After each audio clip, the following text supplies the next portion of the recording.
Hello guys, आ चुके हैं study point coaching classes से। जैसे कि हमने मैथ्स में इंपॉर्टेंट क्वेश्चंस, सोशल साइंस में आपके इंपॉर्टेंट क्वेश्चंस एंड हमने इतनी सारी चीजें करी है एंड मैंने बहुत अच्छा सुना कि बच्चों के पेपर्स बहुत अच्छे गए मैथ्स एंड साइंस में।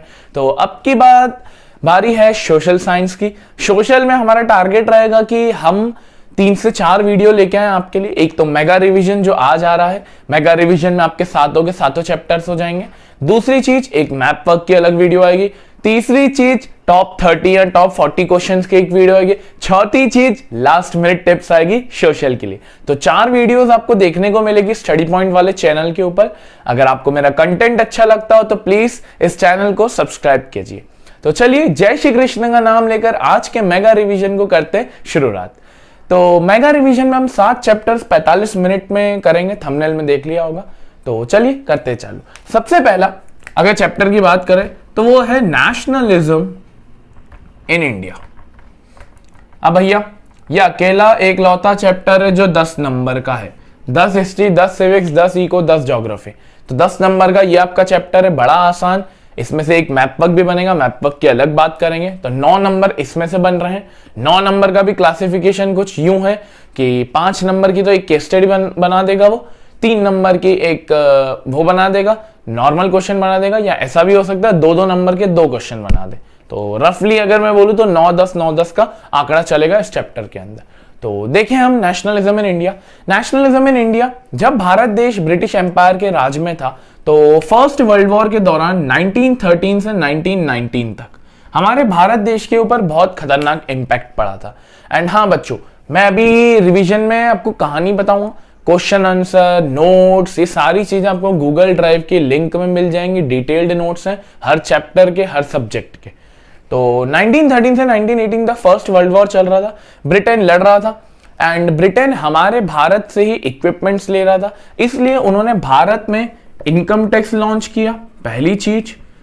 दूसरी चीज, फोर्सली रिक्रूट किया लोगों को, आर्मी तक लेके गए। तीसरी चीज, उसी दौरान फेमाइन आ गया, क्रॉप फेलियर हो गया एंड लास्ट 12 से 13 मिलियन लोग उस दौरान मारे गए। तो ये भी एक क्वेश्चन आ सकता है, what was the impact of first world war on Indian empire. तो ये था इंडियन एम्पायर। 1915 में फिर हमारे बापूजी आते हैं। बापूजी कौन? महात्मा गांधी। महात्मा गांधी जब 1915 में भारत में आते हैं तो कहां से आ रहे होते हैं? साउथ अफ्रीका से आ रहे होते हैं। एक आइडिया लेके आते हैं जिस आइडिया का नाम रहता है सत्याग्रह। सत्याग्रह का मतलब होता है सत्य के लिए आग्रह, fighting for the truth without getting violent. Freedom के लिए लड़ेंगे बट हम वायलेंट नहीं होंगे, हम अहिंसा ही करेंगे, हम हिंसा का साथ नहीं देंगे। जब ये आते हैं तो ये अपना आइडिया 3 जगहों पर लॉन्च करते हैं। सबसे पहला 1916, 1917, 1918। इसमें से एक मैप पर बड़ा इंपॉर्टेंट है। 3 जगहें ऐसी थी। सबसे पहली थी खेदा डिस्ट्रिक्ट ऑफ गुजरात, फिर एक अहमदाबाद जहां कॉटन मिल वर्कर्स के लिए हुआ था, एक हुआ था चंपारण बिहार में प्लांटेशन वर्कर्स के लिए। तो ये आपको तीनों याद रखने पड़ेंगे, खेदा डिस्ट्रिक्ट, अहमदाबाद और चंपारण बिहार। उसी दौरान 1919 में हमारे ब्रिटिशर्स का एक एक्ट चल रहा था जिसका नाम था रोलेक्ट act of 1990।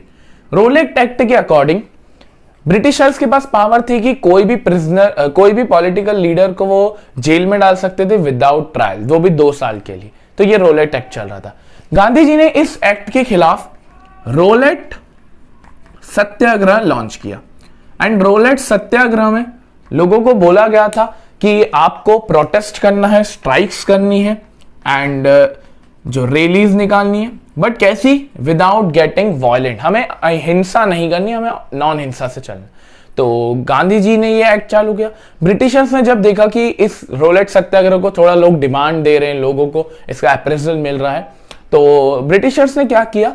Martial law impose कर दिया। एंड मार्शल लॉ के अकॉर्डिंग जो जितने भी पावर थी कंट्री की, वो सारी की सारी जनरल डायर के हाथ में आ गई। जनरल डायर बोल लो या मिलिट्री बोल लो, जनरल डायर के हाथ में आ गई। और आपको तो पता ही है, पावर जब डिक्टेटर्स के हाथ में आती है तो बड़ी दिक्कत हो जाती। फिर एक दिन आता है जिस दिन को हम बोलते हैं 13 अप्रैल ऑफ 1919, जिसके ब्रैकेट में आता है Jallianwala Bagh incident. One of the important question जो आपके पेपर में भी आ सकता है। तो 13 अप्रैल 1919 को जलियांवाला बाग, अमृतसर, पंजाब यहाँ पर लोग आए और रहते हैं बैसाखी का मेला अटेंड करने, कुछ लोग प्रोटेस्ट कर रहे थे एंड जनरल डायर वहां पर आते हैं। वहां पर अपने जो साथी रहते हैं उनको बोल रहे हैं कि गेट एंट्री और एग्जिट बंद कर दीजिए और बोला ओपन फायर कर दो, खुलेआम गोली मार दो। एंड उसके जो कमांडर्स थे उन्होंने ऐसा ही किया। उस दौरान हजारों की तादाद में लोग मारे गए, बहुत सारे लोग इंजर्ड हुए। एंड जब ये चीज हुई, अब ये सबसे खतरनाक इंसिडेंट था और ये पूछता है कि write a short note on Jallianwala Bagh, आपको इसका आंसर बड़ी भली बात ही आता है कैसे लिखना है। तो जब ये हुआ, अब जब ये न्यूज बाहर फैली तो लोगों ने देखा हमारे लोगों के साथ ऐसा हुआ है, तो लोगों ने भी ब्रिटिशर्स के ऊपर अटैक करना चालू किया, पुलिस ने अटैक करना चालू किया। इन रिस्पॉन्स ब्रिटिशर्स ने विलेजेस एरियाज पे बॉम्ब्स गिराना चालू किए, अटैक करना चालू किया। अब जब गांधी जी ने देखा कि हमने बोला था नॉन वायलेंस करना है बट वायलेंस हो गया, तो फिर गांधी जी ने रोलेट सत्याग्रह जो लॉन्च किया था उसे एंड कर दिया। तो ये था हमारा अभी तक का। फिर गांधी जी क्या सोचते हैं, गांधी जी ने इसके बाद क्या किया, गांधी जी को जब रोलेट सत्याग्रह का फेलियर मिला तो गांधी जी ने सोचा कि अब अगर एक मूवमेंट लॉन्च भी करना है, तो वो हो पाएगा हिंदू प्लस मुस्लिम से, साथ में लेकर ज्वाइन करेंगे तो काम होगा। और जब हिंदू और मुस्लिम के साथ में आ जाती तो यूनिटी खुद ब खुद बढ़ जाती। उस समय भी एक इशू चल रहा था जिसको बोलते खिलाफत इशू। खिलाफत इशू में ओटोमन एम्पायर की हार हो गई थी एंड ओटोमन एम्पायर सोच रहा था कि हो सकता है कि जो जीती हुई कंट्रीज है वो हमको एक्वायर कर ले।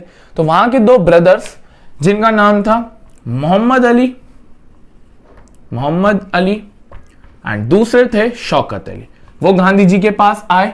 गांधी जी ने भी सोचा कि इंडिया में भी यही हालत है ब्रिटेन की एंड इनको भी दिक्कत है, तो क्यों ना ऐसा किया जाए, एक मूवमेंट चालू किया जाए जिसमें हिंदूज एंड मुस्लिम्स का साथ होगा। एंड जब वो मूवमेंट चालू हुआ तो वो मूवमेंट हुआ नॉन कॉपरेशन खिलाफत मूवमेंट।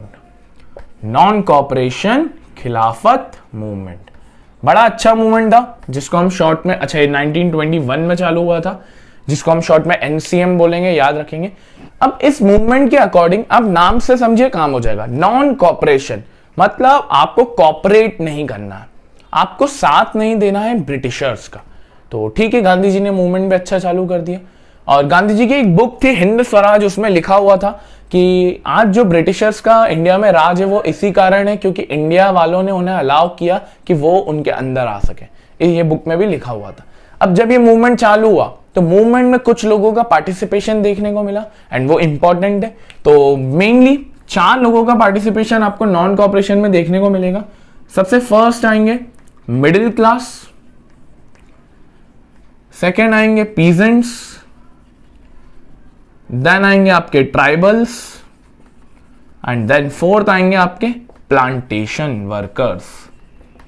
चारों ही अपने आप में इंपॉर्टेंट है क्योंकि इनमें से भी एक आधी क्वेश्चन बन सकता है। अब हुआ क्या, इन चारों की डिटेल नोट्स आपको पता है, मैं बता चुका हूं, नीचे मिल जाएंगे गूगल ड्राइव के लिंक में।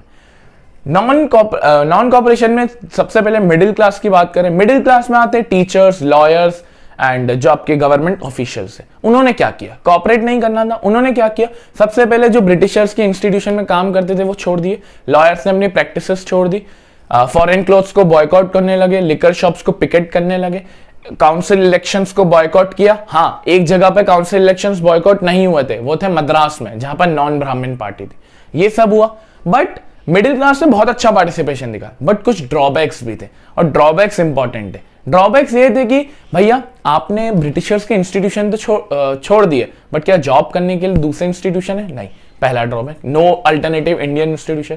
दूसरा, फॉरेन क्लॉथ्स को बॉयकॉट तो कर दिया, अब कुछ तो पहनोगे, पत्ते तो लगा के घूम नहीं सकते, तो इसलिए खादी पहननी थी। खादी जो इंडियन गुड्स है, खादी महंगी थी तो लोग अफोर्ड नहीं कर सकते थे, तो ये दिक्कत थी।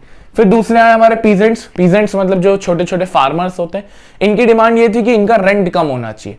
बट और इन्होंने सपोर्ट कैसे नहीं किया, इन्होंने सपोर्ट ऐसे नहीं किया कि जो कॉबलर्स होते हैं, जो बाल काटने वाले होते हैं, उन्हें सर्विसेज देना बंद कर दी। जो बेसिक सर्विसेज होती है वॉशरमैन वाली, सारी बंद कर दी। और एक सभा बनाई थी औध किसान सभा, जो लेड कर रहे थे बाबा रामचंद्र, तो यहाँ पे पीजेंट्स का हुआ। मेन था ट्राइबल्स का।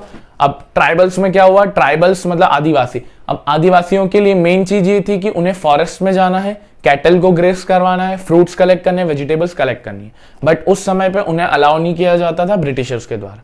तो यहाँ पर एक इंसान था जिस इंसान का नाम था अलूरी सीताराम रज्जू, रज्जू नहीं राजू, अलूरी सीताराम राजू। अलूरी सीताराम राजू जो एक गांधी जी के फॉलोवर थे, उनका यही विश्वास था कि खादी पहननी चाहिए, लिकर शॉप्स को पिकेट करना चाहिए। बट एक चीज वो गलत करते थे, वो बोलते थे कि भैया अहिंसा से कुछ नहीं होने वाला, हिंसा करो, वायलेंस करो। कि ब्रिटिशर्स के बच्चे ऐसे नहीं मानेंगे, इन्हों क्या मार के, लाठी मार के ही काम होने वाला है। तो अलूरी सीताराम राजू वायलेंस के सपोर्ट में थे, और जब ये वायलेंस के सपोर्ट में थे तो गांधी जी की फिलॉसफी तो बिगड़ गई यहाँ पर। तो इसलिए नॉन कॉपरेशन का ये बुरा भी था। एंड 1924 में पुलिस ऑफिसर्स पे अटैक करने के चक्कर में इनको मार दिया गया था 1924 में। फिर अगर लास्ट बात करें प्लांटेशन वर्कर्स की, प्लांटेशन वर्कर्स मतलब जो टी और कॉफी में काम करते, प्लांटेशन वर्कर्स के लिए सिंपल सी चीज थी। उस समय पे एक एक्ट चल रहा था, उस एक्ट का नाम था इनलैंड एमिग्रेशन एक्ट। ये क्या था भैया? इनलैंड एमिग्रेशन एक्ट के तहत प्लांटेशन वर्कर्स को प्लांटेशन से इन एंड आउट आने की परमिशन नहीं थी, मतलब बाहर और अंदर जाने की परमिशन नहीं थी। वो बस इतना चाहते थे कि हमें फ्रीडम हो, एंड बस ये चाहते थे। बट इन्होंने एक गलती क्या करी? इन्हें लगा गांधी राज आ रहा है, इन्होंने नॉन कॉपरेशन को गलत तरीके से समझा। इन्हें लगा इन्हें लगा गांधी राज आ रहा है एंड सबको मुफ्त में लैंड मिलेगा, मुफ्त में जमीन मिलेगी। तो ये एक गलत था। तो जब ये चारों लोगों ने पार्टिसिपेंट दिखाया तो मिडिल क्लास फेल हो गया, आपके ट्राइबल्स ने वायलेंस का साथ दिया, प्लांटेशन वर्कर्स ने तो अनुमान ही गलत लगाया, एक्सपेक्टेशन ही गलत कर दी। एंड फिर ये चल रहा था मूवमेंट। फिर 1922 में क्या होता है, 1921 में चालू हुआ, 1922 में एक जगह चौरी चौरा, ये आपका यूपी के अंदर है, गोरखपुर यूपी। चौरी चौरा एक जगह, वहां पर पीसफुल तरीके से प्रोटेस्ट चल रहा था। बट वहां पर कुछ लोगों ने पुलिस पे हमला कर दिया। एंड जब महात्मा गांधी ने देखा कि ऐसा वायलेंस हो रहा है, तो महात्मा गांधी ने नॉन कॉपरेशन मूवमेंट जो 1921 में चालू हुआ था, उसे 1922 में बंद कर दिया, एंड कर दिया।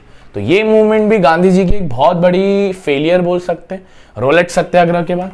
इसके बाद अब गांधी जी ये तो समझ गए थे कि भैया इंडिया वालों को थोड़ा सा प्यार से समझाना पड़ेगा, इन्हें ऐसे नहीं समझ में आएगा, इन्हें थोड़ा सा बताना पड़ेगा कि नॉन वायलेंस होता क्या है। फिर उसी दौरान जब ये फंडा चल रहा था, तो गांधी जी और पूरे भारत देश में दो चीजें इफेक्ट कर रही थी। सबसे पहला था वर्ल्ड वाइड इकोनॉमिक डिप्रेशन, ये सबसे बड़ी चीज थी, world wide economic depression. And दूसरी चीज थी साइमन कमीशन। क्या हुआ, वर्ल्ड वाइड इकोनॉमिक डिप्रेशन जब आया हुआ था अमेरिका के वॉल स्ट्रीट एक्सचेंज के कारण, तो हुआ क्या, जब वर्ल्ड वाइड आया तो सारी क्रॉप के दाम नीचे गिर गए, लोगों का अनएम्प्लॉयमेंट बढ़ गया, पॉवर्टी बढ़ गई। तो उस समय पे लोगों को पैसे देने, रेंट देना, रेवेन्यू देना बड़ी दिक्कत में आ रहा था। एंड देन फिर क्या होता है, जब साइमन कमीशन, अब ये क्या थी, साइमन कमीशन एक ऐसी कमीशन थी जो ब्रिटेन से आई थी। एंड इसका बस सिंपल सा रोल ये था कि इसे कॉन्स्टिट्यूशन में, इंडियन कॉन्स्टिट्यूशन में चेक करना है एंड कुछ अगर चेंजेस है तो बताने, ठीक है। बट दिक्कत पता है क्या थी कि इस साइमन कमीशन के अंदर 7 मेंबर्स थे, एंड सातों के सातों ब्रिटिशर्स थे। तो इसलिए जब ये आई तो इन्हें बहुत प्यार से स्वागत किया गया, गो बैक साइमन नाम से नारे लगाए गए, एंड फिर साइमन कमीशन हटाई गई। फिर गांधी जी लॉर्ड इरविन को एक लेटर लिखते हैं, लव लेटर नहीं, नॉर्मल लेटर। लॉर्ड इरविन कौन है? लॉर्ड इरविन आपके ब्रिटेन के वॉइसरॉय है। लॉर्ड इरविन को एक लेटर लिखते हैं जिसमें वो अपनी 11 डिमांड्स रखते हैं। 11 डिमांड्स के अंदर एक डिमांड होती है अबॉलिशन ऑफ सॉल्ट टैक्स। अब ये डिमांड के अंदर, अबॉलिशन ऑफ सॉल्ट टैक्स के अंदर, क्योंकि सॉल्ट एक बेसिक चीज है एंड इस पे टैक्स नहीं लगना चाहिए ताकि गरीब भी इसे अफोर्ड कर पाए। तो गांधी जी ने बोला भैया ये डिमांड हमारी पूरी करो, नहीं तो एक धमकी भी लिख के दी। बोला अगर ये नहीं पूरी होती है तो हम पता है क्या करेंगे, हम सिविल डिसओबीडियंस मूवमेंट CDM चालू कर देंगे। इरविन साहब थोड़े से ढीठ, उन्होंने डिमांड पूरी नहीं करी। तो गांधी जी ने सोचा कि अब भैया ये लोग हो गए हैं पागल, तो हम एक काम करते हैं, हम लगाएंगे एक डांडी मार्च। क्या लगाएंगे? डांडी मार्च। तो गांधी जी निकल गए पैदल यात्रा अपने 78 फॉलोवर्स के साथ, 78 फॉलोवर्स के साथ। 24 माइल्स एक दिन में चलते थे, 240 माइल्स उन्होंने एक दिन में 10 माइल्स चलते थे 24 दिन तक, एंड 240 माइल्स का सफर किया। ये सफर था साबरमती आश्रम गुजरात से डांडी। डांडी क्या है? डांडी एक कोस्टल टाउन है, समुद्र के इलाका है। वहां पर जब गांधी जी पहुंचे, कब पहुंचे? 6 अप्रैल 1930। जब गांधी जी वहां पर पहुंचे तो उन्होंने सॉल्ट को मैन्युफैक्चर किया इवोपोरेट करके, एंड सॉल्ट टैक्स को अबॉलिश किया। एंड जैसे ही ये चालू हुआ, जैसे ही मतलब बोला था कि अगर डिमांड पूरी नहीं होगी तो हम सिविल डिसोबीडियंस चालू करेंगे, तो सिविल डिसोबीडियंस चालू हुआ। एंड सिविल डिसोबीडियंस चालू होते ही अब सिविल डिसोबीडियंस मूवमेंट में आप पार्टिसिपेशन देखेंगे किन किन लोगों का था। तो चलिए वो देखते हैं। तो सिविल डिसोबीडियंस मूवमेंट जब चालू हुआ तो सिविल डिसोबीडियंस में मेजॉरिटी में देखें किस किस का पार्टिसिपेशन आपको दिखने वाला है। तो देखिए, सबसे पहला अगर मैं बात करूं, इसके अंदर आपको दिखेंगे रिच पीजेंट्स। रिच पीजेंट्स के बाद आपको दिखेंगे पुअर पीजेंट्स।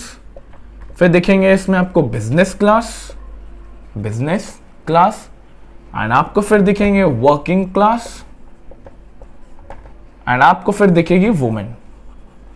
तो इन 5 लोगों ने पार्टिसिपेट किया सीडीएम के अंदर। एंड सीडीएम जब चालू हुआ तो बहुत लोगों की होप थी, एंड सीडीएम का मेन था नॉन कॉपरेशन में कॉपरेट नहीं करना था। सीडीएम में पता है क्या करना था? लॉस को तोड़ना था, लॉस को ब्रेक करना था। ये बोला था कि आप भैया आप तो घुस रहो, but without getting violent. Rich peasants की डिमांड थी कि वर्ल्ड वाइड डिप्रेशन की वजह से रेवेन्यू रेट्स को सही करना चाहिए, जो हम जमींदारी उसको पैसा देते हैं वो कम करना चाहिए। इन्होंने बहुत होप से पहली बार काम किया, बट सीडीएम जब बंद हुआ, जब सीडीएम क्लोज हुआ, फिर वापस से स्टार्ट हुआ था सीडीएम, 2 बार ऐसा हुआ था। तो सीडीएम जब वापस से स्टार्ट हुआ तो इन्होंने पार्ट नहीं दिया। पुअर पीजेंट्स की डिमांड थी कि रेंट कम हो, एंड इन्होंने एक मूवमेंट चालू किया था जिस मूवमेंट का नाम था no rent campaign. But Congress ने इन्हें सपोर्ट नहीं किया। क्यों नहीं किया? क्योंकि अगर इन्हें सपोर्ट करते तो रिच पीजेंट्स से उन्हें कमीशन मिलती ना, तो रिच पीजेंट्स का जमाना सोच लो, रिश्वत देनी पड़ती, तो कांग्रेस भी अपना पेट भर रहा था। फिर बिजनेस क्लास मतलब जैसे इंडस्ट्रियलिस्ट, इकोनॉमिस्ट। इंडस्ट्रियलिस्ट ने एक ऑर्गेनाइजेशन बनी थी FICCI, federation of Indian chambers and commerce, led by GD Birla, Purushottam Das and GD Birla. तो बिजनेस क्लास की सिंपल सी थी कि जो बाहर से ब्रिटेन के गुड्स आ रहे हैं उन्हें हटाना चाहिए, हम हमारे गुड्स बेचेंगे इंडिया में। फिर वर्किंग क्लास जो वर्क करती है, वर्कर्स वगैरह, इनकी डिमांड थी कि वेजेस ज्यादा होने चाहिए, वर्किंग आवर्स कम होने चाहिए, वर्किंग कंडीशन अच्छी होनी चाहिए। बट फिर से कांग्रेस ने इन्हें सपोर्ट नहीं किया, क्योंकि वो सपोर्ट कर रहे थे बिजनेस क्लास को। बिजनेस क्लास से ऑब्वियस सी बात है, पैसा मिल रहा है कांग्रेस को, तो दिक्कत नहीं है। वुमेन ने बहुत सारी सॉल्ट मैन्युफैक्चर करी, ये सारी चीजें थी। फिर इसी के अंदर एक चीज आती है लिमिटेशन ऑफ सीडीएम, कि सीडीएम फेल कहां हो गया। तो भैया इसके 5 पॉइंट आते हैं क्वेश्चन में। ये भी आता है कि सीडीएम और नॉन कॉपरेशन में डिफरेंस क्या था, सब लिखा हुआ है नोट्स में। तो limitations of CDM, civil disobedience की लिमिटेशन क्या थी? भैया सिंपल सी लिमिटेशंस ये थी कि सबसे पहले तो कांग्रेस ने हिंदूज को ज्यादा सपोर्ट किया, तो SC ST का आपको दिखाई नहीं, दलित्स वगैरह। तीसरी चीज, हिंदू को ज्यादा सपोर्ट करने की वजह से मुस्लिम्स का पार्टिसिपेशन नहीं दिखा। फिर तीसरी चीज, उन्होंने पुअर पीजेंट्स को सपोर्ट नहीं किया। चौथी चीज, उन्होंने वर्किंग क्लास को सपोर्ट नहीं किया, डिस्क्रिमिनेशन किया कांग्रेस ने। इस कारण से सीडीएम बेकार हो गया था, मतलब फेलियर था। इसके बाद एक टॉपिक और बचता है इस चैप्टर में, पूना पैक्ट ऑफ 1932। वो आप एक बार रीड भी मार लेंगे तो आ जाएगा, इतना मुश्किल नहीं। तो ये चैप्टर हमारा यहाँ खत्म होता है, हिस्ट्री हमारा खत्म होता है। चलो तो अब बात करता हूँ ज्योग्राफी की। अब ज्योग्राफी में 2 चैप्टर है, मैन्युफैक्चरिंग इंडस्ट्री और life lines of national economy. 2 chapter 10 number के, 10 नंबर में से भैया 2-3 नंबर का तो मैप ही आ रहा है, 2 नंबर का मैप आ रहा है, तो बचता 8 नंबर है। चलो सबसे पहले उठाएंगे मैन्युफैक्चरिंग इंडस्ट्रीज को। मैन्युफैक्चरिंग इंडस्ट्रीज के अंदर देखो भैया, इस चैप्टर के अंदर बहुत सारे इंडस्ट्रीज हैं, एंड हमें गधा मजदूरी नहीं करनी है, हमें घोड़ा मजदूरी करनी है। गधे जैसे हमें याद नहीं करना, हमें घोड़े जैसे दिमाग लगाना है। तो घोड़े जैसे बनना है तो देखो क्या क्या हो सकता है। मैन्युफैक्चरिंग इंडस्ट्री आता है सेकेंडरी सेक्टर के अंदर। अब इसमें एक क्वेश्चन आता है, what do you mean by the importance of industries. Industries की इंपॉर्टेंस क्या है, या why industries are considered to be the backbone of national economy. तो इसमें 5-6 फायदे हैं, मैं आपको बताता हूं। सबसे पहला, इंडस्ट्री की वजह से एग्रीकल्चर सेक्टर डेवलप होता है। दूसरी, इंडस्ट्री से हमारी कंट्री का डेवलपमेंट होता है। तीसरी, इंडस्ट्री से अगर हम प्रोडक्ट प्रोड्यूस कर रहे हैं तो एक्सपोर्ट करते हैं, एक्सपोर्ट इंपोर्ट होता है, तो फॉरेन एक्सचेंज आता है। चौथा पॉइंट, फॉरेन एक्सचेंज। इंडस्ट्रीज अगर ग्रो हो रही है तो किसी भी कंट्री की प्रॉस्पेरिटी या जो डेवलपमेंट का क्राइटेरिया वो बढ़ जाता है। तो आपको ये 5 से 6 पॉइंट लिख के आने पड़ेंगे सोशल के अंदर, ठीक है। तो मैन्युफैक्चरिंग इंडस्ट्री, अब क्लासिफिकेशन ऑफ इंडस्ट्री है। तो पहला है classification agro based, agro based के बाद आएगा मिनरल बेस्ड, मिनरल बेस्ड के बाद आएगा बेसिक इंडस्ट्री, बेसिक के बाद आएगा कंज्यूमर, कंज्यूमर के बाद आएगा पब्लिक, फिर प्राइवेट, फिर जॉइंट, फिर कॉपरेटिव, फिर और बोलूं तो स्मॉल स्केल, लार्ज स्केल, फिर हैवी इंडस्ट्री और लाइट इंडस्ट्री। चलो 6, 7, 8, 9, 10, 11, 12 का आपको लॉजिक पता होना चाहिए। एग्रो बेस मतलब जो एग्रीकल्चर से रिलेटेड है, मिनरल बेस मतलब जो मिनरल्स, कैल्शियम, आयरन वगैरह से। बेसिक इंडस्ट्री, ये तो भैया ये इंपॉर्टेंट है। बेसिक इंडस्ट्री मतलब वो इंडस्ट्री जो रॉ मटेरियल दूसरी इंडस्ट्रीज को प्रोवाइड करती है, और ऐसी इंडस्ट्री बहुत इंपॉर्टेंट है iron and steel. Tata iron and steel industry बड़ी इंपॉर्टेंट इंडस्ट्री है जो बेसिक इंडस्ट्री आती है। कंज्यूमर इंडस्ट्री जो कंज्यूमर गुड्स बनाती है, टूथपेस्ट वगैरह। पब्लिक इंडस्ट्री जो गवर्नमेंट ओन करती है, जैसे आपको पता होगा रेलवेज और एटॉमिक एनर्जी। प्राइवेट सेक्टर मतलब जो प्राइवेट ओन करता है, रिलायंस, टाटा, आपका हुंडई। फिर आपका जॉइंट सेक्टर जो पब्लिक और प्राइवेट साथ में करती है, जैसे इसमें आ जाएगा मारुति उद्योग। फिर आ जाएगा कॉपरेटिव जो बहुत सारे प्रोड्यूसर्स ओन करते हैं, इसका एग्जांपल हो जाएगा अमूल। फिर आएगा स्मॉल स्केल, स्मॉल स्केल मतलब ऐसी इंडस्ट्री जिनका जो कैपिटल है वो 1 करोड़ से कम है। लार्ज स्केल 1 करोड़ से ज्यादा है। हैवी इंडस्ट्री जिनका मटेरियल हैवी है, जैसे iron and steel, automobile. Light industry जैसे पेपर हो गया, आपका सुई हो गया, टूथपेस्ट हो गया, ये सारी चीज क्लियर। चलो इसके बाद अगर हम बात करें कि अब इंडस्ट्रीज कौन कौन सी पढ़नी है, तो मैं आपको 2-3 इंडस्ट्री मेन बता दे रहा हूं जो पढ़ के ही जाना, जिसमें से क्वेश्चन बनता ही। तो पहली इंडस्ट्री हम बात करेंगे कॉटन की, फिर हम बात करेंगे जूट की, फिर हम बात करेंगे आयरन एंड स्टील की, एंड हम फिर चौथी इंडस्ट्री की बात करेंगे आईटी की, इंफॉर्मेशन टेक्नोलॉजी की। ये 4 इंडस्ट्री मेरे अकॉर्डिंग बहुत इंपॉर्टेंट है, एंड मेरे अकॉर्डिंग आ जाएगी ये इंडस्ट्री। बाकी इंडस्ट्रीज में से पूछता कम है, ये ज्यादा पूछता है। तो बात करते हैं कॉटन इंडस्ट्री की। कॉटन इंडस्ट्री जो कॉटन, अब कॉटन एक ऐसा प्रोडक्ट है जो आपका ब्लैक सॉइल में उगता है। ब्लैक सॉइल आता है महाराष्ट्र के अंदर। कॉटन इंडस्ट्री सबसे पहले हमारे भारत देश में 1854 में लगाई गई थी, ये भी आपको याद रखना पड़ेगा। फिर कॉटन इंडस्ट्री के लिए बहुत सारी लिमिटेशंस है, बहुत सारी दिक्कत है। सबसे पहली दिक्कत ये आता है, कॉटन इंडस्ट्री की दिक्कत है। कॉटन इंडस्ट्री की दिक्कत है कि चीप लेबर है, आपका पावर सप्लाई लिमिटेड है, इलेक्ट्रिसिटी लिमिटेड है, कोल की शॉर्टेज है। तो कोल की नहीं, कोल तो आयरन में आ जाएगा। तो पावर सप्लाई लिमिटेड है, इलेक्ट्रिक एनर्जी, वाटर, ये सारी चीजें ढीली है। फिर बात करूं जूट की, भैया जूट इंडस्ट्री है वेस्ट बंगाल में। कॉटन महाराष्ट्र साइड, वेस्ट बंगाल जहां पर हुगली रिवर है। अब जूट इंडस्ट्री मोस्टली, अब जूट की डिमांड कम हो गई है क्योंकि जूट की जगह ले लिया नायलॉन ने, ठीक है। अब पहली इंडस्ट्री लगाई गई थी रिशरा में, जो था वेस्ट बंगाल 1850 के अंदर, 1850 के अंदर पहली जूट मिल थी। अब जूट हुगली रिवर, अब जूट को डिमांड क्यों ऐसी कम होते जा रही है, क्योंकि इसकी एक दिक्कत है high cost, high power supply, बहुत ज्यादा हाई कॉस्ट है इसकी। तो हमारी गवर्नमेंट ने एक पॉलिसी भी लगाई है जिसको बोलते हैं नेशनल जूट पॉलिसी 2005। इस पॉलिसी के अंडर जूट को और बढ़ाया जा रहा है कि जूट का कंजम्पशन हो ताकि ये इंडस्ट्री भी वर्क कर पाए। तीसरी इंडस्ट्री भैया आयरन एंड स्टील, तीसरी इंडस्ट्री भैया iron and steel, one of the important, और इसको हम बोलेंगे बेसिक इंडस्ट्री। ये वर्ड इंपॉर्टेंट है, आयरन एंड स्टील इंडस्ट्री। जो आयरन रहता है हर इंडस्ट्री में आता है, हर जगह आता है। आयरन जो बनता है वो 3 चीजों से बनता है। एक बनता है कोल, फिर आपका होता है लाइमस्टोन, फिर एक होता है आयरन ओर। तो ये 3 होते हैं। इन तीनों का रेशियो भी आपको पता होना चाहिए कि कोल, लाइमस्टोन और आयरन, ये तीनों ही जो बनते हैं ये तीनों इंपॉर्टेंट है, और इसमें जो कोल की कीमत है वो महंगी होते जा रही है, इसलिए आयरन स्टील इंडस्ट्री कम हो रही है। एक तो कोल की कॉस्ट ज्यादा है, दूसरी चीज आपका जो पावर सप्लाई, आयरन को निकालने के लिए पावर सप्लाई बहुत लगता है, तो उस पावर सप्लाई के लिए आपको बहुत ज्यादा मेहनत चाहिए एंड बहुत सारा मटेरियल चाहिए। पावर सप्लाई कम है, इलेक्ट्रिक सप्लाई कम है, वाटर नहीं है, तो ये सारे इसके डिसएडवांटेज है।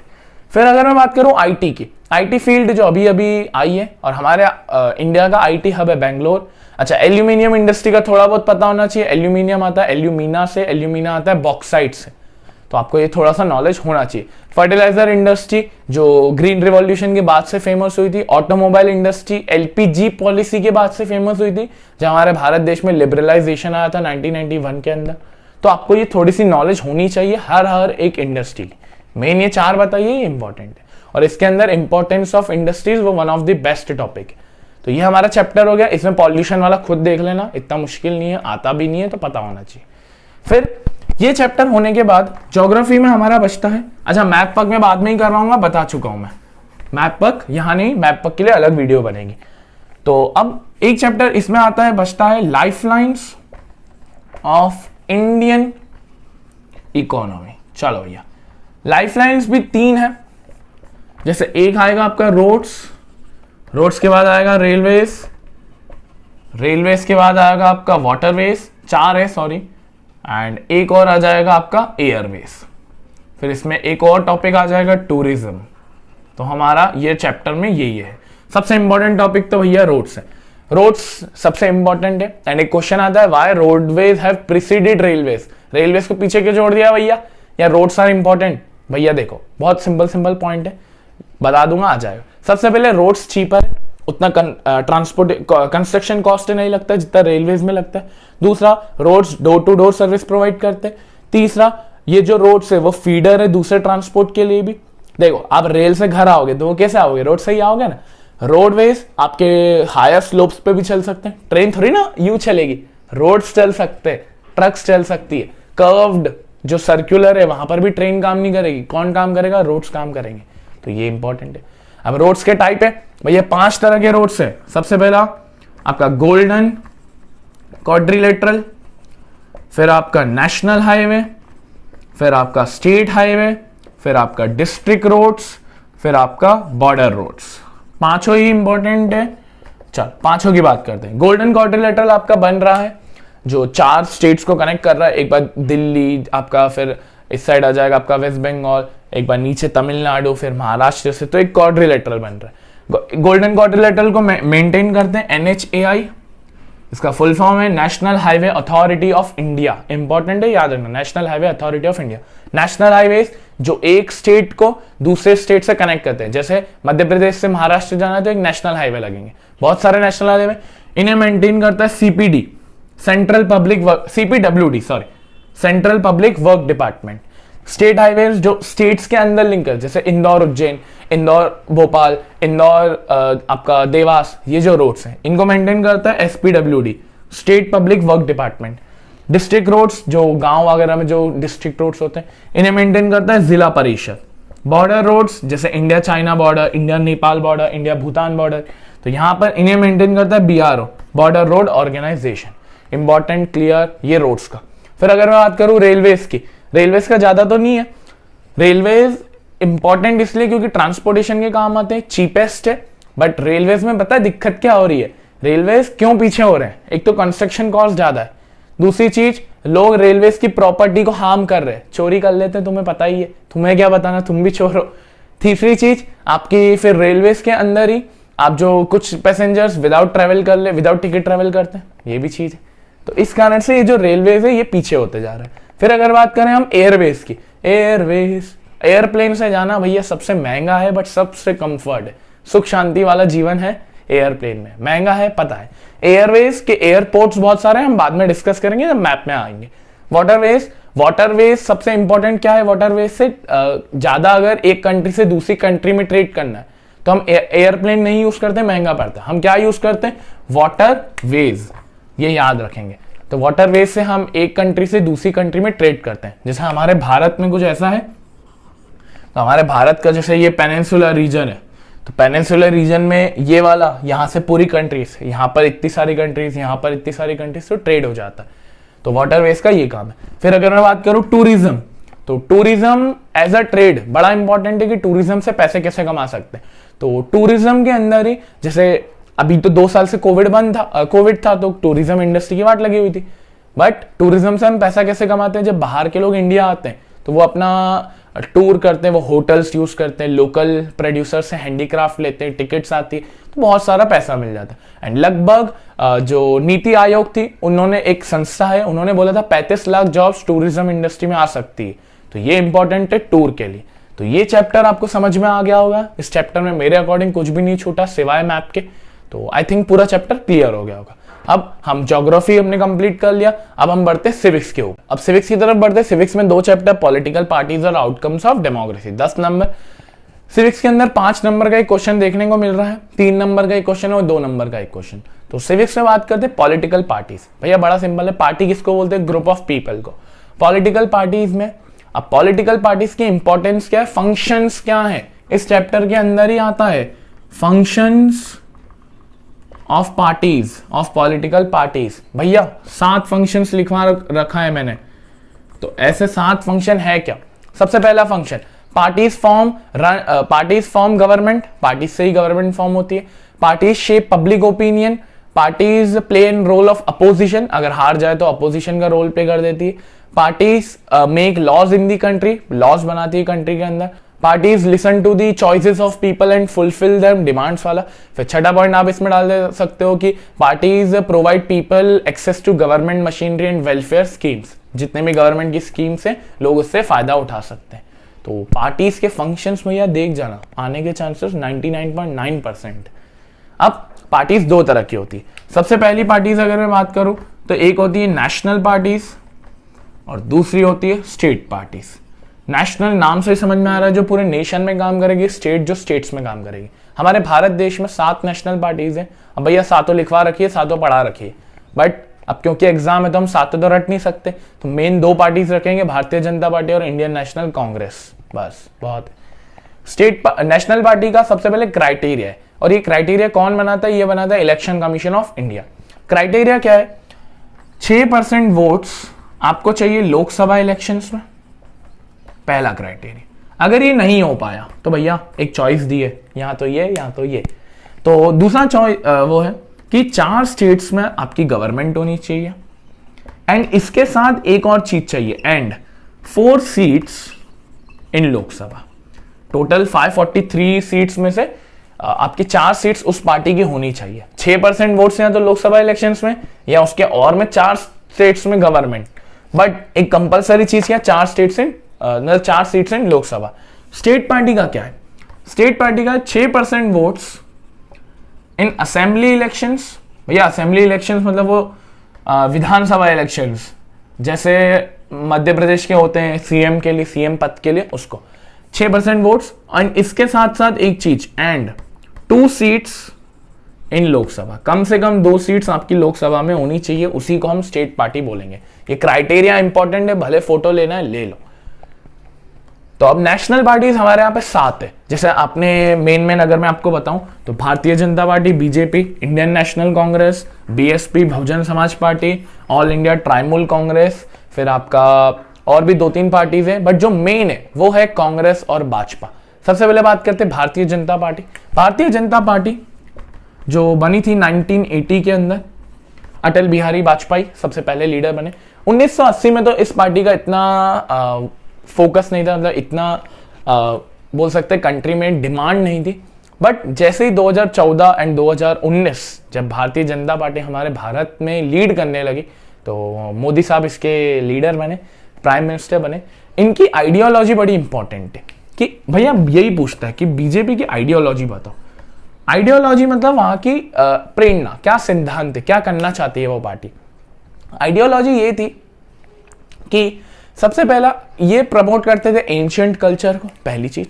दूसरी चीज इसी के अंदर integration of J&K, integration of Jammu and Kashmir वादा किया था हमारे मोदी जी ने कि हम जम्मू एंड कश्मीर को साथ लेके आएंगे। जैसे कि 2019 के अंदर आर्टिकल पास किया गया जिससे जम्मू एंड कश्मीर साथ हो गया। तो ये एक इंपॉर्टेंट चीज है जो आपको पता होनी चाहिए। और बाकी एक चीज बोलूं, टिप दे रहा हूं, हर पार्टी की आइडियोलॉजी में आप एक चीज लिख सकते हो, they want secular nation, democratic nation, freedom, equality. ये लिख के आओगे तुम्हारा सीबीएसई कोई मार्क्स नहीं काटता। ये दिमाग लगाओ थोड़ा सा, हर पार्टी की आइडियोलॉजी में लिख सकते हो, मैंने पहले भी बता रखा है। फिर अगर मैं बात करूं आईएनसी, सर ये आईएनसी, अरे भैया तुम्हारे राहुल गांधी की पार्टी है, कांग्रेस और कोई नहीं है। Indian National Congress. Indian National Congress one of the oldest party है जो 1885 में हुई। इंडिपेंडेंस में हमारे इस पार्टी का बहुत बड़ा रोल था, जो पावर स्ट्रगल और बहुत सारी चीजें इस पार्टी ने करी। इस पार्टी की शुरुआत में तो बहुत सारी चीजें चली, इनका भी एम यही था, सेक्युलर, फ्रीडम एंड डेमोक्रेटिक, आपका रिपब्लिक, ये सारी चीजें इनको फोकस में थी। बट 2014 से पहले जब इनकी पार्टी पावर में थी, 2014 में ये इलेक्शंस हारे, फिर तो हारते ही चले गए। 7-8 साल हो चुके हैं, अभी तक जीते नहीं है। एंड अब देखते हैं 2024 में क्या होता है। तो अब पार्टी का कोई सिद्धांत नहीं है, तो ये आपको आईएनसी के बारे में बता दिया। बाकी पार्टीज नहीं भी पढ़ोगे तो चल जाएगा, रीड कर लेना कि इस पार्टी में ये है, ये है और ये है, बस। स्टेट पार्टी मैं बता चुका हूं क्या क्राइटेरिया है। अब इस चैप्टर में एक लास्ट टॉपिक बचता है, जिस टॉपिक का नाम है चैलेंजेस टू पार्टीज। भैया सबसे बहुत सिंपल चैलेंजेस है। सबसे पहले लैक ऑफ इंटरनल डेमोक्रेसी। दूसरा डायनेस्टिक सक्सेशन। तीसरा मनी एंड मसल पावर। चौथा लैक ऑफ मीनिंगफुल चॉइस। मैंने चॉइस लिख दिया, समझ जाओ। अब इंटरनल, ये 4 चैलेंजेस है हमारी पार्टीज को, इंपॉर्टेंट है। सबसे पहला, हमारी पार्टीज के बीच में इंटरनल डेमोक्रेसी नहीं है, मतलब पार्टीज के अंदर ही वोटिंग सिस्टम नहीं होता, इलेक्शंस नहीं होते। अभी अपने आप में गलत है, क्योंकि छोटे कैंडिडेट्स को मौका नहीं मिलेगा उठने का। दूसरा डायनेस्टिक सक्सेशन मतलब एक ही पार्टी के कुछ नेता, एक ही फैमिली के कुछ नेता हमेशा चलते हुए आ रहे हैं। अब ये एग्जाम्पल देने की जरूरत नहीं है, आपको पता है ऐसी कौन सी पार्टी है जिसमें फैमिली डोमिनेंस है। नेपोटिज्म भी इसको आजकल बोला जा रहा है। तीसरा मनी एंड मसल पावर, कुछ पार्टीज पैसा और मसल पावर की वजह से पार्टी के लिए सिक्योर कर सकती है टिकट, इलेक्शन में जीत सकती है। चौथा लैक ऑफ चॉइस, हर पार्टी आजकल सेम चॉइस दे रही है, जिससे वोटर भी कंफ्यूज हो रहा है। अब इन सब चीजों के लिए कुछ चीजें भी है, मतलब हमने इन सब चीजों को सॉल्व करने के लिए कुछ मेजर्स हैं, कुछ सजेशंस हैं। तो अगर मैं मेजर्स की बात करता हूं, जो लॉज बनाए गए हैं, सबसे पहला लॉ है एंटी डिफेक्शन लॉ। दूसरा है फिलिंग ऑफ ITR। तीसरा है रेगुलर इलेक्शंस। देखो ये एंटी डिफेक्शन लॉ बड़ा अच्छा है, आ भी सकता है 2 नंबर में। एंटी डिफेक्शन लॉ एक ऐसा लॉ है कि पहले क्या होता था, कुछ पार्टी के लोग दूसरी पार्टी में चले जाते थे छोड़कर, but ECI election commission of India ने ये चीज मना कर दी। बोला नहीं भैया, अगर आप किसी दूसरी पार्टी में गए, अपनी पार्टी को छोड़कर किसी दूसरी पार्टी में गए, तो आपकी लोकसभा की सीट छीन ली जाएगी एंड लोकसभा से आपको हटा दिया जाएगा। बट हाँ, इसमें एक नुकसान ये था, अगर ग्रुप में जाते हो तो दिक्कत नहीं है। जैसे अभी कमलनाथ के कुछ लोग बीजेपी में सिक्योर हो गए थे, बीजेपी में चले गए थे, तो वहां पर ऐसा नहीं हुआ। सिंगल जाते हो तो ये दिक्कत आएगी। तो एंटी डिफेक्शन लॉ समझ में आ गया कि अगर आप दूसरी पार्टी में जाते हो तो लोकसभा की टिकट आपकी रद्द कर दी जाएगी। दूसरा filling of ITR, income tax return. ये क्यों किया भैया, कुछ पार्टीज क्या करती है, अच्छा पैसा होता है तो वो इलेक्शन कैंपेन में बहुत पैसा लगा देते हैं, इसलिए ECI ने बोला कि अब आपको इनकम टैक्स रिटर्न फाइल करना पड़ेगा कि आपके खर्चे कहाँ हो रहे हैं, आपकी इनकम कहाँ से आ रही है, खर्चा कैसे हो रहा है, सारी चीजें। तीसरी चीज रेगुलर इलेक्शंस मतलब ऐसे कि पार्टीज के अंदर इंटरनल डेमोक्रेसी नहीं थी, हमने पढ़ा था। अब इंटरनल डेमोक्रेसी नहीं है, तो ECI ने बोला कि अब आपको रेगुलरली इलेक्शंस करवाने होंगे हर 2-3 सालों के अंदर, ताकि छोटे कैंडिडेट्स को भी ऊपर उठने का मौका मिल जाए। तो ये था पॉलिटिकल पार्टीज, ये वाला चैप्टर भी कंप्लीट। सिविक्स के नेक्स्ट चैप्टर की अगर हम आगे बात करें, तो सिविक्स का नेक्स्ट चैप्टर हमारे सामने आ रहा है आउटकम्स ऑफ डेमोक्रेसी। बड़ा सिंपल सा चैप्टर, लुल्लू चुल्लू।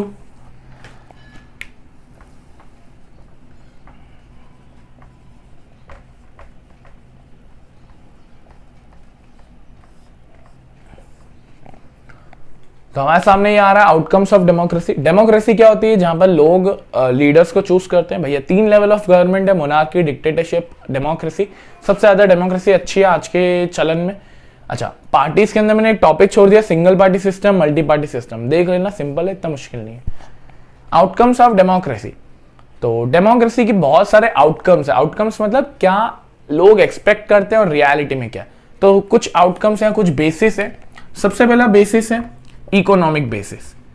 इकोनॉमिक बेसिस ऐसा है कि दूसरी जगहों पे मोनार्की और डिक्टेटरशिप में इकोनॉमी वाइज वो कंट्री ज्यादा अच्छी है, डेमोक्रेसी में उतना लेवल नहीं है। रीजन, क्योंकि डेमोक्रेसी के अंदर आप एक चीज देखिए, डेमोक्रेसी के अंदर लोगों के हित के बारे में सोचा जाता है, लोगों की चीजों के बारे में सोचा जाता है, बट मोनार्की और डिक्टेटरशिप में ऐसा नहीं होता है। तो ये वाला पॉइंट है। दूसरा, अगर मैं बात करूं फ्रीडम एंड इक्वालिटी, चलो ये हमारा जो पॉइंट है ये इंपॉर्टेंट है कि हमारे भारत देश में या कोई भी देश में जहां पे भी डेमोक्रेसी है वहां इक्वालिटी है भी और नहीं भी है, थोड़ी बहुत है। इक्वालिटी कैसी, देखो रिच रिच बनते जा रहा है, पुअर पुअर बनते जा रहा है। इनइक्वालिटी है इनकम के तौर पर, तो ये एक गलत चीज है। तो हम एक्सपेक्ट कुछ और करते, होता कुछ और है। तीसरी चीज अगर मैं बात करूं सोशल डाइवर्सिटी या सोशल चैलेंजेस, देखो हमारे भारत देश में बहुत सारी कास्ट है, बहुत सारी रिलीजन्स है। तो जैसे SC ST OBC दलित हरिजन्स, इन सब में इतने सारे कास्ट है, तो डिफरेंसेस आना तो वाजिब सी बात है, कॉन्फ्लिक्ट्स आना तो वाजिब सी बात है। अब क्या डेमोक्रेसी इन्हें सॉल्व नहीं कर सकती? देखो इन्हें हटाना तो मुश्किल है, बट हाँ इन्हें हैंडल जरूर किया जा सकता है। कैसे हैंडल किया जा सकता है? दो तरीके से। सबसे पहला तरीका है कि जो मेजोरिटी का रूल है, मतलब मेजोरिटी और जो माइनॉरिटी है उन्हें साथ में काम करना चाहिए। ऐसा नहीं कि मेजोरिटी माइनॉरिटी को हटा दे। इसका सबसे बेस्ट एग्जांपल श्रीलंका, तमिल और सिन्हालीज। फिर दूसरा, जो मेजोरिटी का डिसीजन बनेगा वो रिलीजन कास्ट के ऊपर नहीं बनना चाहिए, ठीक है? रिलीजन कास्ट के ऊपर नहीं बनना चाहिए, एक इक्वल एक सेटल वे में बनना चाहिए। तो ये आउटकम्स ऑफ डेमोक्रेसी है। इसमें एक आध दो होंगे तो सिंपल है, वो आप देख लेंगे। एक चीज और आती है आउटकम्स ऑफ डेमोक्रेसी के अंदर, जो डेमोक्रेसी है उसको 3 लेवल से बोला जाता है। एक बोला जाता है accountable, responsive and legitimate government. भैया ये क्या है, क्वेश्चन पूछ सकता है। अकाउंटेबल गवर्नमेंट का मतलब तो ये है कि अगर लोग कुछ डिमांड कर रहे हैं तो हमारी डेमोक्रेसी उसके रिस्पॉन्सिव होनी चाहिए, मतलब उसके आंसर देना चाहिए।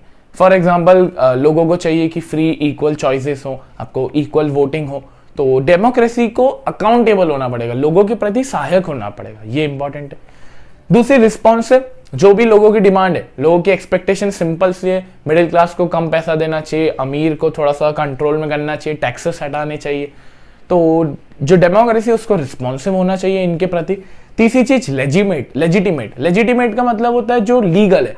तो अब लीगल जैसे है, तो अब डेमोक्रेसी लीगल गवर्नमेंट कैसे है? क्योंकि यहां पर गवर्नमेंट को किसने चूज किया है? हमने चूज किया है। लोगों की गवर्नमेंट है, पीपल्स ओन गवर्नमेंट है।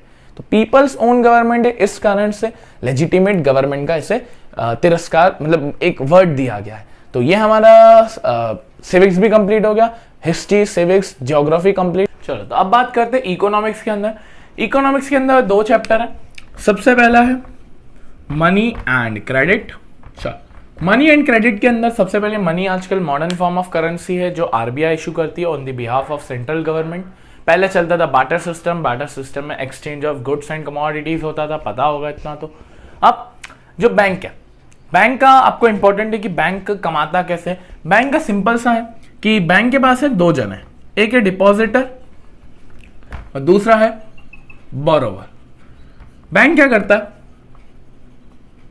डिपॉजिटर से मनी लेता है, बैंक क्या करता है? डिपॉजिटर से मनी लेता है एंड बोरोवर्स को वही लोन चला देता है। तो ये इंपॉर्टेंट है कि यहां से थोड़े ज्यादा लोन, मतलब यहां से रेट ऑफ इंटरेस्ट ज्यादा ले लेता है, यहां से रेट ऑफ इंटरेस्ट कम देता है, तो बीच का जो मोटा है वो कमा लेते हैं। अब बैंक को सुपरवाइज कौन करता है? बैंक का हेड कौन है? बैंक के दादाजी हैं भैया आरबीआई, जो सबसे बड़े दादाजी हैं आरबीआई। आरबीआई के फंक्शंस इंपॉर्टेंट है। सबसे पहला, आरबीआई इशू करेंसी। आरबीआई का full form Reserve Bank of India. RBI issue currency. RBI controls all the banking sector of India. RBI functions and supervises all the banks in India. चौथा, RBI takes the audit whether the banks are giving loan to everyone और not. सारी चीजें RBI चर्चा करते हैं। फिर credit लेने के, क्रेडिट मतलब उधारी, क्रेडिट लेने के 2 सोर्सेस हैं। सबसे पहला है फॉर्मल सोर्स एंड दूसरा है इनफॉर्मल सोर्स। फॉर्मल सोर्स के अंदर आपके आते हैं बैंक्स, इंस्टीट्यूशंस, गवर्नमेंट वाली चीजें। इनफॉर्मल्स के अंदर आते हैं रिलेटिव्स, मनी लेंडर्स, लैंडलॉर्ड्स, ये सारी चीजें। अब हमारे भारत देश में लैंडलॉर्ड्स और जो रिलेटिव्स हैं उनसे लोन नहीं लेना चाहिए, क्योंकि वो higher rate of interest charge करते हैं। बट क्यों लोग इनसे लेते हैं? सिंपल सा लॉजिक है, यहाँ पर लोन इसलिए लिया जाता है इनसे क्योंकि इनफॉर्मल सेक्टर में कोलेट्रल नहीं लगता है। कोलेट्रल मतलब डॉक्यूमेंटेशन, गिरवी रखना कुछ चीजें, ये नहीं लगता है। अब बैंक में जब आप जाते हो तो आपको कुछ डॉक्यूमेंटेशन, लीगल फ्रेमवर्क के साथ चलना पड़ता है, बट इनफॉर्मल में ऐसा कुछ भी नहीं होता। इस कारण से हमें इनसे लोन नहीं लेना चाहिए, ये भी इंपॉर्टेंट है। आरबीआई इनके लिए भी कुछ चीजें कर रहा है। एंड इस चैप्टर में एक चीज और आती है बच्चों, एसएचजी। एसएचजी का फुल फॉर्म है self help group. Self help group क्या होते हैं? गांव में जैसे किटी पार्टीज होती है, सिटीज में, गांव में नहीं। सेल्फ हेल्प ग्रुप क्या होता है? छोटे कुछ लोग मिलते हैं, मोस्टली फीमेल्स होती है, वुमेन्स होती है। वो जब मिलते हैं तो वो कुछ मंथली अमाउंट इकट्ठा करते हैं, एंड जब बहुत सारा अमाउंट सब लोग इकट्ठा कर देते हैं तो वो फिर बैंक में जाता है, एंड बैंक से वो लोन लेते हैं, तो आपको कम इंटरेस्ट में फिर मिल जाता है लोन। एंड जब ये मिलता है तो फिर वो जो अपने ही मेंबर्स हैं उन्हें लोन दे देते हैं, without any collateral, without any documentation, simple तरीके से चलते हैं। तो एसएचजी में सिर्फ पैसों से रिलेटेड चीज़ें नहीं होती है, ऑल्सो हेल्थ से रिलेटेड, सोशल लाइफ के रिलेटेड, हेल्थ एजुकेशन से रिलेटेड, ये सारी चीज़ें भी बात होती है। एंड सबसे बड़ा बैंक आपका ग्रामीण बैंक ऑफ बांग्लादेश है, तो मोहम्मद यूनिस ने बनाया था। तो ये भी आपको थोड़ा सा नॉलेज होना चाहिए। इस चैप्टर में ज़्यादा तो नहीं, बहुत सिंपल से क्वेश्चन तो आते हैं, role of RBI, formal sector, informal sector, SHG, ठीक है। फिर अब इस चैप्टर में मेरे अकॉर्डिंग तो मैंने सब कवर कर लिया, कुछ बच गया तो माफ़ी, कवर कर लूँगा बाद में। फिर लास्ट चैप्टर हमारा जो आज का है वो है ग्लोबलाइजेशन। अब ग्लोबलाइजेशन क्या है भैया? बड़ा सिंपल सा, ग्लोबलाइजेशन का मतलब होता है एक बिजनेस, एक कंपनी पूरे global all over the world काम कर रही है, उस कंपनी को हम बोलते हैं MNC, multinational company. Multinational company का बहुत जगह पे काम होता है। एंड मल्टीनेशनल कंपनीज जैसे कोका कोला, पिज्जा हट, आपका मैकडोनल्ड्स, केएफसी, तो ये सारी भी चीज़ें जितनी भी है ये मल्टीनेशनल कंपनीज हैं। इनका एक हेडक्वार्टर होता है, बाकी इनके ब्रांचेस रहती हैं। अब मल्टीनेशनल कंपनी जब भी कोई दूसरी कंट्री में जाती है अपना बिजनेस लेके, तो उससे बहुत फ़ायदा होता है। फ़ायदा ये होता है कि दूसरी कंट्री को न्यू टेक्नोलॉजी मिलती है, कंपटीशन मिलता है, कंज्यूमर्स को वैरायटी ऑफ प्रोडक्ट्स मिल जाते हैं। एंड डिसएडवांटेज भी ये है कि लोकल प्रोड्यूसर्स को कंपटीशन मिल जाता है, हैंडीक्राफ्ट इंडस्ट्री बर्बाद हो जाती है, छोटे छोटे लोगों की कमाई कम हो जाती है। तो ये वाली चीज़ आपको पता होनी चाहिए। अच्छा, एमएनसी कुछ कंपनीज को एक्वायर भी करती है। एमएनसी का एक्वायर करने का तरीका ये रहता है, या तो डायरेक्ट खरीद लो, या तो उनके साथ वेंचर कर लो, जॉइंटली काम करो। जैसे इसका एग्जांपल है मारुति सुजुकी। मारुति इंडिया की कंपनी, सुजुकी जापान की कंपनी, तो उन दोनों का वेंचर बन दिया है। तो ये भी कर सकते हैं एमएनसी। अब क्या होता है, जो ग्लोबलाइजेशन है उसके दो इम्पैक्ट है, एक है पॉजिटिव इम्पैक्ट एंड एक है नेगेटिव इम्पैक्ट। पॉजिटिव इम्पैक्ट और नेगेटिव इम्पैक्ट इस चैप्टर में इंपॉर्टेंट है, ये क्वेश्चन आता है। पॉजिटिव इम्पैक्ट तो बड़े सिंपल है कि न्यू टेक्नोलॉजी मिल रही है, लोगों को डिमांड मिल रही है, कंट्री के अंदर फॉरेन एक्सचेंज आ रहा है, कंट्री के अंदर न्यूअर टेक्नोलॉजी आ रही है, तो ये सारी चीज़ें इंपॉर्टेंट है। एंड हमारे भारत देश में जब ग्लोबलाइजेशन हुआ था तो वो हुआ था 1991 के अंदर। मनमोहन सरकार ने 1991 के अंदर ये चीज़ लेके आए थे। फिर ग्लोबलाइजेशन के नेगेटिव इम्पैक्ट ये है कि प्रोड्यूसर्स को कॉम्पिटिशन मिलता है, छोटे प्रोड्यूसर्स को। कभी कभार एमएनसी अपना प्रॉफिट निकालने के लिए जो जॉब्स पर लोग हैं, एम्प्लॉयज़ हैं, उन्हें कम सैलरी देती है, उनकी कॉस्ट कम हो जाती है, एम्प्लॉय कॉस्ट कम कर देते हैं। तो ये सारे नेगेटिव इम्पैक्ट है। फिर ग्लोबलाइजेशन दो चीज़ों पे डिपेंड करता है, एक आपका टेक्नोलॉजी जो आपको बताई होगा, एंड दूसरा है लिबरलाइजेशन। भैया टेक्नोलॉजी तो अपने मन से भी लिख दोगे तो चल जाएगा कि आजकल टेक्नोलॉजी जैसे ऑनलाइन ई कॉमर्स वेबसाइट्स आ गई है, अमेजॉन, फ्लिपकार्ट्स, तो इन सब पे हमें बहुत सारी डिमांड्स एंड बहुत सारी कंज्यूमर को फ़ायदा हो रहा है। लिबरलाइजेशन क्या होता है? लिबरलाइजेशन का मतलब होता है कंट्री के अंदर ट्रेड बैरियर्स को हटाना। ट्रेड बैरियर्स मतलब जब ट्रेड करने में कुछ रुकावट है जो गवर्नमेंट लगाती है, हमारे भारत ने भी लगाया था 1991 से पहले, उन्हें जब हटाया जाता है तो उसको बोला जाता है लिबरलाइजेशन। एंड ये इंपॉर्टेंट है, जब तक ये नहीं हटेगा ग्लोबलाइजेशन या एमएनसी आ ही नहीं सकती। ठीक है, इतनी चीज। अब इसी के बाद जो वर्ल्ड ट्रेड है, वर्ल्ड ट्रेड को कलेक्ट करके उसकी इंफॉर्मेशन को रखना, मैनेज करना, वो काम है WTO का। WTO का मतलब होता है वर्ल्ड ट्रेड ऑर्गेनाइजेशन। सर पहले तो इसका नाम गेट था, general agreement for trade and tariff, but फिर WTO हो गया। आज इसमें 165 से ज़्यादा कंट्रीज हैं एंड इसका ये काम होता है कि ये फेयर ग्लोबलाइजेशन, फेयर ट्रेड को प्रमोट करे। तो दिस लास्ट स्टेज इस चैप्टर के अंदर फेयर ग्लोबलाइजेशन। फेयर ग्लोबलाइजेशन का क्या मतलब होता है? फेयर ग्लोबलाइजेशन, फेयर ग्लोबलाइजेशन का मतलब ये होता है कि ग्लोबलाइजेशन तो हो रहा है बट क्या होता है, फेयर तरीके से नहीं होता। कभी कभार गवर्नमेंट को चीट कर देता है, कभी कभार WTO, जैसे WHO है वर्ल्ड हेल्थ ऑर्गेनाइजेशन, में से WTO भी कभी कभार छेड़छाड़ कर देता है कि किस कंट्री को सब्सिडी ज़्यादा दे देते हैं, किस कंट्री को फेवर कर देते हैं। तो ये नहीं होना चाहिए एंड गवर्नमेंट, जो लोकल गवर्नमेंट है वहाँ की, उन्हें प्रमोट करना चाहिए, MNCs को, लोकल प्रोड्यूसर्स को compete करवाना चाहिए। तो ये सारी चीज़ें फेयर ग्लोबलाइजेशन के अंडर को आती है। तो आई होप आपको ये चैप्टर समझ में आ गया होगा। इसी चैप्टर के साथ हमने one shot mega revision class 10 term 2 social science का एंड कर लिया है। आई होप आपको पूरा का पूरा कंटेंट समझ में आ गया होगा। नेक्स्ट वीडियो में हम map work and top 40 questions की बात करेंगे। Thank you for watching this video. Radhe Radhe.